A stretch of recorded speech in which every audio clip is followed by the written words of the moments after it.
Steve and Jill here. Hi. Welcome to the Land Academy Show, entertaining land investment talk. I'm Stephen Jack Butala. And I'm Jill DeWitt, broadcasting from sunny Southern California. Today, Jill and I talk about why land is so overlooked as an investment opportunity. I've been wanting to do this show for a long time. Yeah. Land is so misunderstood, even by people that have been in real estate business as investors or in some capacity of very successfully. Commercial real estate, everybody looks at land like, I don't know what to do with it. You know what? I think women are also misunderstood. I can't even say it. I'm not sure what to do with it. That's a topic for a whole additional podcast. There we go. Understanding women. That's right. Why are women just kidding. Hey, before we get into it, though, let's take a question posted by one of our members on the landinvestors.com online community. It's free. Okay. Travis shares, I'm looking to team up with people to tap into those counties with near inaccessible data that as a result don't often or ever get mailed. If you found a county which has quality data, but it's just not easy to get into a succinct mailer format, I want to know. If the data is solid and online, for example, they have a GIS or tax record system, but you can't find it on Title or CoreLogic for whatever crazy reason, I can parse it, format it, scrub it, and mail it. This guy's great. Oh my gosh. This is so funny. If the data is not online, but Susan at the county can email it on Tuesday or even snail mail it, let's partner up to grab it, sort it, clean it, and send it. Who's this guy? I like this. This guy's great. I've got a knack and the computer skills for making that data pretty and getting it into a mail merge format. Give me your messy data. Macros, scrapers, scripts, formulas, whatever it takes. If there's a large enough payday potential, we can get that data formatted. In exchange, I'm looking to partner on mailers and deals since I, too, am in the business of parcels for paper. Reach out to me and let's head off the competition. You find them, I'll scrub them, and we'll split the profits. Don't let it's too hard to get this data get in the way. Let's charge through it together and we'll figure it out. Send me a message on Land Investors or shoot me an email at Travis, and you can go get it online.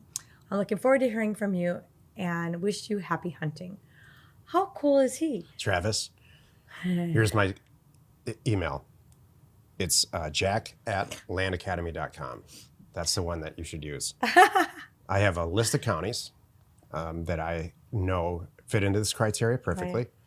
Jill and I have way too much acquisition money these days. True. Even after all the deals that we're funding, I'd be happy to finance the whole mailer if you just orchestrate taking the calls, doing the data, and then popping the properties that come back into deal funding. Yep. I can list the names of counties right now Yep. and where they are in that situation. And we don't have the time. I can do this too. I have actually the same talent that you do. Right. Probably an older version of talent and how I do things, which is good for you and not for me. And I think we could make some magic together, actually. Exactly. With Jill answering the phone and our staff right now. This actually ties into one thing that we said. Like we now and then, things come up on our weekly member calls where people are like, this sounds kind of hard. Is it worth it? Should I do it? And our answer is you got two choices. One is you move on and circle back around when you're more comfortable or you have the time and the resources to really dig into that. Or B, you could dig into it now and you're going to be the only one and you're going to be killing it being the expert of X, fill in the blank. I mean, it's not that I don't want to give the impression that counties are overmailed or there's, No. It's just, he's playing the odds and the odds are correct. Yeah. If it's very difficult to get data, there's about 200 or 300 counties in the country where it's very, very difficult to get data. Right. Even RealQuest, Title Pro, in a lot of cases, DataTree, not so much DataTree. They can't get good data sets. Right. But they're mailing the tax bills out every year, so there is a data set somewhere. It's somewhere. And they're obligated by federal law to disclose it to the public, so it would be fun. That would be good. I like it. Good job, Travis. Today's topic, why land is overlooked as an investment opportunity. This is the meat of the show.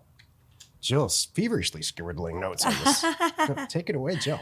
I have 3 that I think reasons why this is overlooked. And I'd love to hear your comments and then hear what else you think. I have a lot to say actually Okay. on this. Number one, people, I think, don't understand that the way we buy this land, it's worth more the day we buy it. Oh my gosh, you're right. So they can't wrap their head around that. They think that I'm buying a property worth $50,000 for $50,000. Nope, that's not what's happening. I'm buying a property that's worth $50,000 for $20,000. And then, so right there, that's one of the reasons. And people, they don't understand. They don't understand it. They don't know how to do it. They don't know how it's possible. So that's one of the reasons. And that's the whole Land Academy, by the way. But that's one of the reasons. Okay. Second reason is I think that this is overlooked because everyone thinks that land needs to be improved upon or built upon to be valuable, which is also not true. So, and I was thinking, I made a little note to myself after the write. Can you imagine if I had like if I'm going to come up with this new phrase, land ARV. Could you imagine? I am so sick of the ARV thing anyway, because ARV, is after repair value. We hear that all the time when people are doing houses. Every time I get a wholesale email, it says, it's a great deal. It always says off market. And like I get a lot in the Arizona and Phoenix area for other people. And they're like $290,000 off market. ARV, $450,000. Well, that's your number. What if I'm only going to put $10,000 into it? My ARV is not going to be $450, everyone, because I'm not going to do that much to it. ARV is such a floating nebulous number. So I thought it'd be funny. I'm going to come up with I'm going to put it on there. Land for sale, $40,000. ARV, 180. Like, yeah, put a house on it. Right. Like, isn't that hilarious? ARV is a unicorn. It's the silliest thing. So that's my number 2. And then my number 3 reason why I think land is overlooked as an investment opportunity is that people shy away from this property type because the comps are a little bit harder to get, which is true. Lack of data. There's lack of data there. You really have to dig or know the area, and sometimes you just can't find them. And we don't necessarily use comps. We don't use what it's sold for. What we use is what's available now, what it's being the sales price today. And I think that people have a fear of doing it wrong, and so they just tune out. They don't want to do this. Yep. So those are all very true. Thank you. The reason that people don't understand land is because it doesn't cash flow. It's very simple. If you talk to any version of a commercial real estate investor, whether they're new or 60, 70 years old, they're all going to say some version of, yeah, I don't like land too much because I just don't know what to do with it. But if you say this, hey, have you ever done an apartment deal where you buy it on a 4 cap, and which is top price, or you buy it on an 8 cap, let's say, which is spending a lot. You clean it up, raise the rent, and then now it's renting at whatever, and sell it at the same 8 cap, but for more dollars. What that translates to is if I buy it for $20 million and I sell it for $22 million after I raise the rent. Oh yeah, that's exactly what we do. How you got it all figured out? Why don't you do that? Well, that's exactly what we do without having to go through all the trouble of that stuff. We buy a piece of dirt worth 30 grand and sell it for 60 the next day. Mm-hmm. So wouldn't you rather do that 14 or 15 or 20 times in the time that you can, or both, let's say.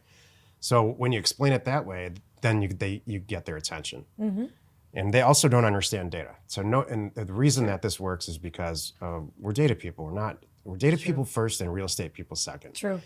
And no people in the real estate perfect. business are data people. Yeah. They're just not. They're in some other business. They're relationship unless people. They found Land Academy. They think it's all relationship. Yes, They're Jill. relationship people. They Yes. think that everything you find is a relationship. Oh, I heard it. Yeah. Through my brother-in-law. That's not what we do. Right. Mm-hmm. That's why land is misunderstood. And, there's so many cliches out there, cliche-ish terms like, why would I buy a land in the middle of nowhere? I mean, if you listen to the show, you've heard us say it a million times. Exactly. And those cliches have really caught on. You know what I don't hear too much anymore, and I'm glad, is, that's just junk land or junk property. I mean, really? I hate that. What is that? What's junk land? Exactly. So it has to have some value. That's a junk mansion. That's a junk 4,000 square foot house. All right, whatever. It's not junk to me. So, and why this has all changed in the last 10 years or so, in my opinion, is because of the availability of things like Google Earth and finding parcel facts and all the tools Creating that, parcel facts. yeah, the tools that are available to find this property and manipulate it and resell it. So it turns out there's a huge market for rural vacant land for a bunch of reasons. Huge market Exactly. that we tapped into when I started all this back in the 90s. I had no idea. Yep. I would like to say too that I know there's a lot of our members that do make these cash flowing properties. It's not our MO right now. We're cash people at the end of the day, but a lot of our members sell on terms and they make it a cash flowing property. So you really could do that. Yeah. And what they buy them so well. We did this too in the past. My favorite is, say you buy it for $2,000 and you're going to sell it on terms for 10. This is not crazy. So what do? You take $2,000 down and then $100 a month or whatever it is until the For 10 person years. pays off the $10,000 note, right? And guess what? The day you sold it to that guy, you just got your original investment Yeah. back. Now it's cash flowing. I mean, our original program is called Cash Flow from Land. Yep. Literally, CFFL. Yep. That's what we all call it around the office, and Yep. it proves that. So, It really does. It really does. And it's great to be cash flowing. The thing is that it takes a while to build up enough property, and it takes a lot of time and energy to manage them. We have changed gears a little bit and Yeah. just found that, gosh, we just love to get in and get out. That all works, and we all believe in it, and so many of our members still do it. Yeah. We like to get in and get out and build up a bigger capital faster yeah. and do things that way. That's why we changed our personal strategy a little bit. But I think I still have a couple though, by the way, they are so long paid off, cash flowing. It's not even funny. Yeah. I kind of forgot about it. I mean, like, oh yeah, that payment just these magic payments just come in every month. Magic payments. It's really funny. That's the name of the show, Magic Payments. Hey, we know your time's valuable. Thanks for spending some of it with us today. Join us next time for the episode called Why Is There So Much Unwanted Land Out There?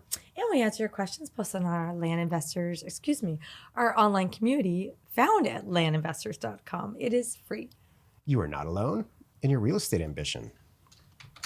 I've wanted to do that episode for a long time, and this one tomorrow too. I've always, you get in the car and you drive to Las Vegas, and it's like, what is the real estate?